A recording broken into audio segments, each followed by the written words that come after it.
एक आदमी ने काम पर छुट्टी कर ली। सेठ ने कहा, सोचा कि छुट्टी कर रहा है, इसकी तनख्वाह बढ़ा देता हूँ ताकि मन लगा के काम करे। तनख्वाह बढ़ा दी। जब तनख्वाह लेने का समय आया, इसके हाथ में तनख्वाह दी, इसने गिनी, मुस्कुराया और चला गया। कुछ समय बाद इसने फिर से छुट्टियां की 2-3। अब सेठ नाराज हो गया, इतनी तनख्वाह बढ़ा दी फिर भी छुट्टियां कर रहे। तनख्वाह वापस पहले जैसी कर। महीने की समाप्ति हुई तो जब तनख्वाह ली के हाथ में जब धन दिया, गिना, मुस्कुरा के फिर चला गया। सेठ हैरान हुआ, बढ़ाया तो भी कुछ नहीं बोला, मुस्कुरा रहे, घटा दिया तो भी कुछ नहीं बोल रहा। बुलाया वापस, तो बात बता, मैं हैरान हूँ तेरे, क्या सोचकर मुस्कुराता है? जब बढ़ाई तब भी तूने कुछ नहीं कहा, और जब कम कर दी, पहले जैसे कर दी, वापस ले ली, तब भी तो कुछ नहीं कह रहा। तो कहने लगा, सेठ जी सुनो, जब आपने मेरी तनख्वाह बढ़ाई थी, क्यों बढ़ाई थी? क्योंकि मैंने छुट्टियां की थी। कहने लगे हाँ। कहने लगे, छुट्टियां क्यों की थी? क्योंकि मेरे घर में मेरे पुत्र का जन्म हुआ था, मेरी घर वाली प्रेग्नेंट थी, हॉस्पिटल में थी, सीरियस थी, तो मुझे छुट्टियां करनी पड़ी। जब आपने मुझे तनख्वाह बढ़ा कर दे दी तो मैं समझ गया कि जो बालक आया है घर में अपने हिस्से की कमाई ले रहा है, अपने हिस्से की किस्मत लेकर आया है, इसलिए तनख्वाह बना दी।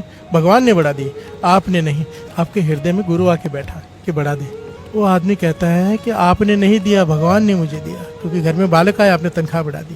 कहने लगे, मैंने कम भी तो कर दी, फिर अब क्यों मुस्कुरा रहा है? कहने लगा है, अब मैंने 3 छुट्टियां की क्योंकि मेरी माँ का देहांत हो गया था। जब आपने मुझे तनख्वाह कम करके दी, मैं समझ गया मेरे माँ के हिस्से की अब चली गई। जब कोई आता है तो अपनी किस्मत लेके आता है, जब कोई जाता है अपनी किस्मत ले जाता है। ना मैं खिलाने वाला, ना मैं पालने वाला, पालने वाला वो है।